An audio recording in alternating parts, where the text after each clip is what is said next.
Assalamualaikum warahmatullahi wabarakatuh. Tabi pun, salam pramuka. Perkenalkan, nama saya Diana Puspita, NPM 2113022023. Di sini saya akan menjelaskan tentang sejarah kepanduan di Indonesia. Pramuka pertama kali masuk di Indonesia yaitu pada masa penjajahan Belanda. Nah, organisasi pramuka ini awal berdirinya yaitu karena adanya cabang milik Belanda yaitu Nederland Pathfinder Organisatie atau NPO pada tahun 1912. Nama tersebut kemudian berubah menjadi Nederland Indische Padvinder Vereniging atau NIPV pada tahun 1916. Mangkunegara VII pertama kali mendirikan organisasi kepanduan di Indonesia yang diberi nama Javaanse Padvinder Organistie atau JPO. Kemudian organisasi tersebut yang menjadi pelopor organisasi-organisasi serupa setelahnya. JPO menjadi pemicu semangat rakyat untuk membuat organisasi-organisasi kepanduan milik Indonesia. Nah, organisasi yang mengikuti jejak JPO diantaranya adalah yang pertama yaitu Hizbul Wathan atau HM pada tahun 1918 dan Jong Java Padvinderij atau JJP pada tahun 1923. National Padvinders atau NP, National Indonesian Padvinderij atau NATIPIJ, Pandu Pemuda Sumatera atau PPS, serta penyatuan organisasi Pandu diawali dengan lahirnya INPO atau Indonesian Padvinderij Organistie pada tahun 1926 sebagai peleburan dua organisasi kepanduan, National Padvinderij Organistie atau NPO dan Jong Indonesian Padvinderij Organistie atau JIPO. Banyaknya organisasi-organisasi kepramukaan yang muncul membuat Belanda khawatir. Akhirnya Belanda melarang untuk kegiatan atau organisasi kepramukaan yang di luar milik Belanda itu untuk tidak mengatasnamakan Padvinder. Akhirnya dalam hal ini Kiai Haji Agus Salim memperkenalkan suatu istilah yaitu pandu dan kepanduan.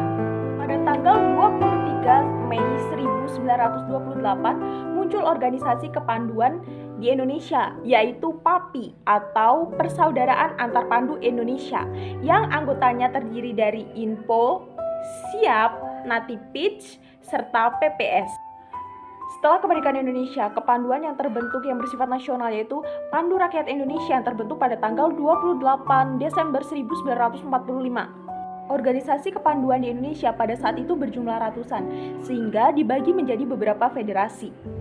Namun, terdapat berbagai kelemahan di dalam beberapa federasi tersebut, sehingga dibentuklah Perkindo atau Persatuan Kepanduan Indonesia. Pemerintah dan MPRS melakukan upaya untuk memperbaiki organisasi kepramukaan yaitu pada tahun 1960. Kemudian Presiden Soekarno ini menindaklanjuti tersebut dengan cara mengumpulkan para tokoh gerakan pramuka yaitu pada tanggal 9 Maret 1961. Pada kesempatan tersebut, Presiden Soekarno melebur seluruh organisasi kepramukaan yang ada pada saat itu menjadi satu dengan nama Pramuka.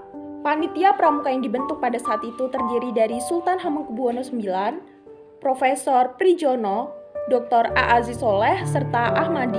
Peristiwa tersebut kemudian diperingati sebagai Hari Tunas Gerakan Pramuka. Hasil kerja dari panitia tersebut adalah keluarnya lampiran keputusan Presiden nomor 238 tahun 1961 pada 20 Mei 1961 tentang Gerakan Pramuka yang kemudian diperingati sebagai Hari Permulaan Tahun Kerja. Seluruh tokoh kepanduan Indonesia menyatakan menggabungkan diri dengan Gerakan Pramuka pada 30 Juli 1961 di Istora Senayan. Hari bersejarah diperingati sebagai Hari Ikrar Gerakan Pramuka. Pada MAPINAS atau Majelis Pimpinan Nasional pada 14 Agustus 1961 dilakukan penyerahan panji-panji pramuka oleh Presiden Soekarno kepada tokoh-tokoh pramuka. MAPINAS yang diketuai oleh Presiden Soekarno, Wakil Ketua 1 Sultan Hamengkubuwono IX dan Wakil Ketua 2 Brigjen TNI Dr. A. Aziz tersebut bertujuan untuk memperkenalkan gerakan pramuka kepada masyarakat. Peristiwa tersebut dikenal sebagai Hari Lahir Pramuka Indonesia yang dikenal sampai saat ini. Jambore Nasional atau Jamnas adalah pertemuan pramuka penggalang se-Indonesia dalam bentuk perkemahan besar yang diselenggarakan oleh Kuartir Nasional atau Kuarnas. Jambore Nasional dilaksanakan setiap 5 tahun sekali dengan peserta perwakilan dari seluruh kabupaten dan kota se-Indonesia. Jambore Nasional pertama kali dilaksanakan pada tahun 1973 di Situ Baru, Jakarta. Sekian yang dapat dapat saya sampaikan. Saya akhiri. Wabillahi taufiq wal hidayah. Wassalamualaikum warahmatullahi wabarakatuh.